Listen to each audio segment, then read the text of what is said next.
What's up, guys? This is another tier list video. In this one, I will be ranking all of the Conjuring movies, including the Annabelle and the Nun movies. I don't have much else to say, so let's just get into it. First up is Conjuring 1. This is S tier. The original The Conjuring works so well because it prioritizes atmosphere and tension over spectacle. From the opening scenes, the film establishes a slow, creeping sense of dread that never fully lets go. The horror is rooted in silence, anticipation, and the fear of what might happen rather than what is immediately shown. This restraint makes the scares hit harder when they finally arrive. The Perron family feels realistic and grounded, which is crucial to the movie's effectiveness. Their fear doesn't feel exaggerated or performative, and their relationships add emotional weight to the haunting. Because the audience believes in them as people, the danger feels more real. The house itself becomes a character, with every room carrying a sense of unease. Warren are introduced in a way that balances competence with vulnerability. They are knowledgeable, but not invincible, and the film never treats them as superheroes. Their presence brings structure to the chaos without removing the fear. Lorraine's sensitivity to the supernatural is handled subtly, which helps maintain tension rather than turning it into a gimmick. What truly elevates The Conjuring into S tier is its legacy. Many scenes have become iconic because they are built on patience and precision rather than excess. The movie respects its audience by trusting them to sit with discomfort, making it one of the most effective modern haunted house films ever made. The Conjuring 2 is also S tier for me. This sequel takes on a larger scale while still maintaining much of what made the original successful. The Enfield setting is colder, darker, and emotionally heavier, creating a different type of atmosphere than the first film. The movie leans more into spectacle, but it doesn't abandon tension or build-up entirely. Instead, it adapts its style to fit a more public and chaotic haunting. The Hodgson family's situation feels tragic rather than just frightening. Their financial and emotional struggles add an extra layer of vulnerability that makes the haunting feel cruel and relentless. The possession elements are disturbing not because they are graphic, but because of how helpless the family feels. This emotional grounding keeps the film from becoming hollow. Valak's introduction is one of the most effective villain expansions in the franchise. The character is used sparingly at first, allowing fear to grow organically. The visual design is simple yet deeply unsettling, making Valak instantly memorable. Unlike many horror villains, Valak feels like a true threat rather than a jump scare device. While the movie is louder and more ambitious than its predecessor, it still understands packing and payoff. The emotional focus strengthens the narrative rather than distracting from the horror. Even with its flaws, The Conjuring 2 earns its place in S tier by expanding the universe without losing its soul. Annabelle Creation is not quite S tier, but it is close. This film succeeds by fixing nearly every mistake made by the original Annabelle. It immediately establishes a sense of isolation, using its rural setting and empty spaces to amplify fear. The slow packing allows tension to accumulate naturally instead of rushing toward scares. Silence is used as a weapon, making even small moments feel dangerous. The group of orphan girls adds emotional complexity to the story. Their innocence contrasts sharply with the cruelty of the demon targeting them, which makes the horror feel more disturbing. Each character feels distinct enough that their fear registers clearly. The film takes time to let the audience sit with their vulnerability. Visually, the movie is one of the strongest spin-offs in the franchise. Lighting, shadows, and framing are used to create unsettling imagery without over-relying on effects. When the demon does appear, it feels earned and threatening rather than random. The scares are paced carefully, preventing burnout.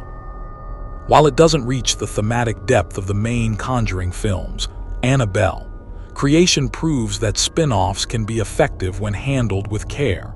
It respects the audience's patience and rewards it with sustained dread. That balance places it firmly in a tier. The Conjuring. Last Rites is also a good movie, but the jump scares all feel the same, so it does not get an S tier from me. As a later entry, this movie benefits from a refined understanding of the franchise's identity. It avoids unnecessary experimentation and instead focuses on delivering a controlled, atmospheric experience. The horror unfolds methodically, favoring investigation and discovery over shock value. This gives the movie a steady, confident rhythm. The Warrens are portrayed with a sense of experience and emotional weight earned over multiple films. Their dynamic feels lived in, and their reactions to danger feel informed rather than exaggerated. This maturity adds credibility to the story. The film relies heavily on performance to sell its scares. The haunting itself is effective, though familiar. While it doesn't introduce groundbreaking ideas, it executes known tropes with polish. The tension builds slowly, and the payoff feels earned even if predictable. The movie understands that consistency can be just as important as innovation. Ultimately, Last Rites earns its A-tier placement by being reliable and focused. It doesn't redefine the franchise, but it doesn't undermine it either. As a continuation of the Warrens' story, it feels respectful and cohesive. The Conjuring. The Devil Made Me Do It is a B tier. This film marks a noticeable tonal shift for the franchise.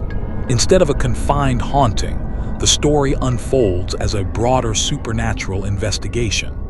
While this adds variety, it also diffuses the tension that made earlier films so effective. The fear is more intermittent rather than sustained. The central concept is interesting and based on real-world controversy, which gives the movie a different kind of intrigue. However, the focus on external locations weakens the claustrophobic dread associated with the series. The horror feels less personal and more procedural. As a result, some emotional intensity is lost. Ede and Lorraine remain strong anchors for the story. Their performances carry scenes that might otherwise feel flat. The emotional stakes between them help maintain engagement even when the scares falter. Without them, the movie would feel significantly weaker.